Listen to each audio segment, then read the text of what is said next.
Hello everyone and welcome back to my YouTube channel. Good morning. আজি 15 March মানে ফাকুৱাৰ দ্বিতীয়টো দিন আৰু আজি মই ঘৰলৈ আহিছোঁ মানে কালি ৰাতি আহিলোঁ আৰু আজি ভাবিছোঁ আজিৰ দিনটো মাহঁতৰ লগত কটাওঁ। সেইকাৰণে ৰাতিপুৱাৰ পৰা মই কি কৰোঁ, কেনেকৈ ফাকুৱা উদযাপন কৰোঁ তাকে আপোনালোকক দেখুৱাওঁ। এতিয়া মই উঠি গা পা ধুই আহিলোঁ। এতিয়া নেক্সট নামঘৰলৈ যাওঁ। আমাৰ ঘৰখনৰ আটাইতকৈ শান্তি পোৱা জেগা মোৰ কাৰণে এইখন। মনটো অশান্তি লাগিলেই মই ইয়ালৈকে যাওঁ। একদম টিপিকেল মিডল ক্লাছ মানুহৰ নিচিনাকৈ আগতে হোলী খেলি ধুই থোৱা টি চাৰ্ট এটা পিন্ধি হোলী খেলিবলৈ ওলালোঁ। পকা হৈ আছে যে এনেকৈ খাব নাপাওঁতেই মানুহ আহি গ'ল কাপোৰ সানিবলৈ। ষ্টিল মানুহজনী লেতেৰা হোৱা নাই, তো ভাবিলোঁ কিবা এটা খাই লওঁ ব্ৰেকফাষ্ট। তো বাকীবিলাকে খালে, ময়ে খাবলৈ বাকী আছোঁ, তো কিবা এটা ৰান্ধোঁ ইমান খাওঁ। কালি ৰাতিয়ে মাক অৱশ্যে কৈছিলোঁ যে যিহেতু বৰপেটালৈ যোৱা নহয় সেইবাবে আমি এটা কাম কৰিম দিয়া, কাইলৈ আমি ৰাতিপুৱা লুচি আলু ভাজা আৰু ৰঙা ডিম খাম।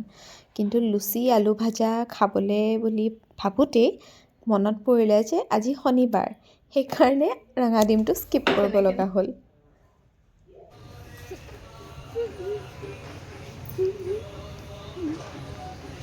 মুখখন গোটেই ৰাখপাৰি হ'ল। ৰঙৰ পৰিমাণ বাঢ়ি যোৱাৰ লগে লগে মুখৰ অৱস্থাও তিমানেই নোহোৱা হৈ গৈছে। আমাৰ এইফালে এটা প্ৰথা আছে যে সকলোৰে ঘৰে ঘৰে এবাৰ গোসাঁই ফুৰায় আৰু আমিও আচলতে অধীৰ আগ্ৰহেৰে গোসাঁই আহিব বুলি ৰৈ থাকোঁ। আৰু গা পা ধুই কোনোবাই যদি ভাবিছিলেও যে আৰু ফাকু নেখেলোঁ বা কোনোবাই নেখেলোঁ বুলিও যদি পৰিকল্পনা কৰে, তথাপিতো গোসাঁই অহাৰ পিছত কোনো বাচি থাকিব নোৱাৰে। গোসাঁইৰ লগত ফুৰাওঁতে যিসকল মানুহ আহে তেওঁলোকে সকলোকে ফাকু দি থয়। আচলতে নিয়মটো কৰিম বুলিয়ে কয়, কিন্তু নিয়মৰ নামত সকলোকে সেয়া দেখিছেনে কেনেকৈ সানিছে, সানি থৈ পেলাই গুচি যায়। মোৰ একেবাৰে অৱস্থা নোহোৱা হৈ গ'ল, মুখৰ গতি নোহোৱা হ'ল। সেয়া আমি সেৱা লোৱাৰ পিছত গোসাঁই আকৌ উভতাই পেলাই আকৌ আনৰ ঘৰলৈ বুলি উলিয়াই লৈ গৈছে। তেনেকুৱাতে ফাকু খেলিবলৈ স্পেনী আহিল। স্পেনী মোৰ ভণ্টিৰ বেষ্ট ফ্ৰেণ্ড। কলেজিয়েট ফিল্ডত DJ হৈ আছে বুলি তালৈকে যাবলৈ লগ ধৰিলে আৰু ময়ো খেলোঁ নেখেলোঁকৈ থকা হোলীটোত মনটোকে অকণ ভাল লাগক বুলি এয়া DJ চাবলৈ ওলালোঁ।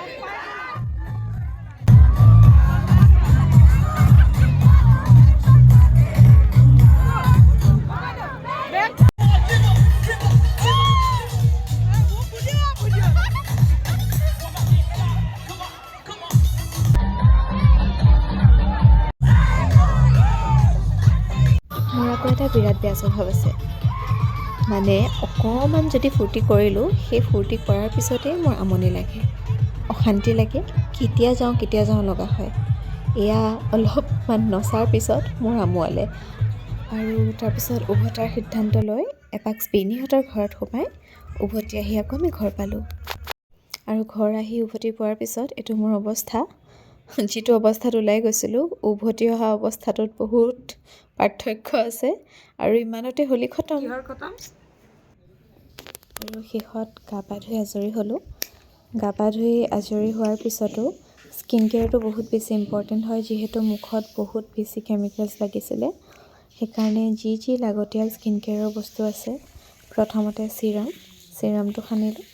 তাৰপিছতে মইশ্চাৰাইজাৰ কিবা এটা স্কিনটো অকণ কোমল কৰি ৰাখিবলৈ, মানে অকণমান মইশ্চাৰাইজ কৰি ৰাখিবৰ কাৰণে স্কিনটো মইশ্চাৰাইজাৰ এপ্লাই কৰিলোঁ।